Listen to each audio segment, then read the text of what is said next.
అసలు ఈ ఎలక్షన్స్ ఉత్కంఠ రెండు రాష్ట్రాలలో ఉంది ముఖ్యంగా. దీనిపైన ధర్వంజన పాట పాడతాడా, మాట్లాడదామా, పాట పాడదామా? ముందు పాట పాడాలి ధర్వంజన్ అంటే కాంగ్రెస్ ప్రభుత్వము మరి కళాకారులకు చేస్తానన్న పనులన్నీ చేయాలి.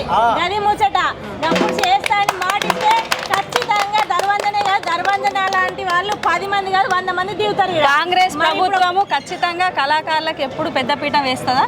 తప్పకుండా. ఎందుకంటే చేసిన హామీలన్నీ ఖచ్చితంగా కాంగ్రెస్ ప్రభుత్వం చేస్తుందంటారా ఒక్కొక్కటిగా?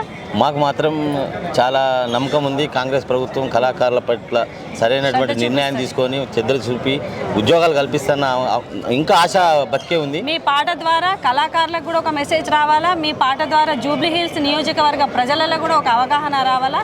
దాన్ని బట్టి ఫస్ట్ ఒక పాటతోనే స్టార్ట్ చేద్దాం. ధర్వంజన పాట స్టార్ట్.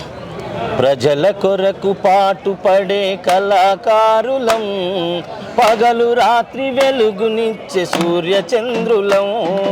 ప్రజల కొరకు పాటు పడే కళాకారులం, పగలు రాత్రి వెలుగునిచ్చే సూర్య చంద్రులం.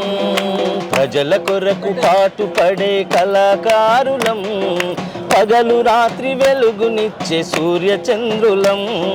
ప్రజల కొరకు పాటు పడే కళాకారులం, పగలు రాత్రి వెలుగునిచ్చే సూర్య చంద్రులం. జోల పాట పాడి అమ్మ పాట నేర్పెనా, జోల పాట పాడి అమ్మ పాట నేర్పెనా, ఊయలలో ఊపి నన్ను ఊరడించెనా, ఊయలలో ఊపి నన్ను ఊరడించెనా. అమ్మ రుణము తీర్చే శక్తి లేకపోయినా, రుణము తీర్చే శక్తి లేకపోయినా, అమ్మ రుణము తీర్చే శక్తి లేకపోయినా, అమ్మ రుణము తీర్చే శక్తి లేకపోయినా, నా రచనే అమ్మ పాట రుణం తీర్చునా. ప్రజల కొరకు పాటు పడే కళాకారులం, పగలు రాత్రి వెలుగునిచ్చే సూర్య చంద్రులం. ప్రజల కొరకు పాటు పడే కళాకారులం, పగలు రాత్రి వెలుగునిచ్చే సూర్య చంద్రులం.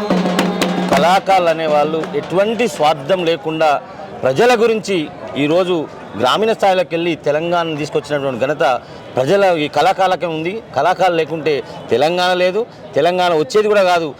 ఇందులో ప్రధాన భూమిక పాటించింది విద్యార్థులు ఒకవైపు అయితే కళాకారులు రెండో వైపుకి చెప్పుకోవచ్చు.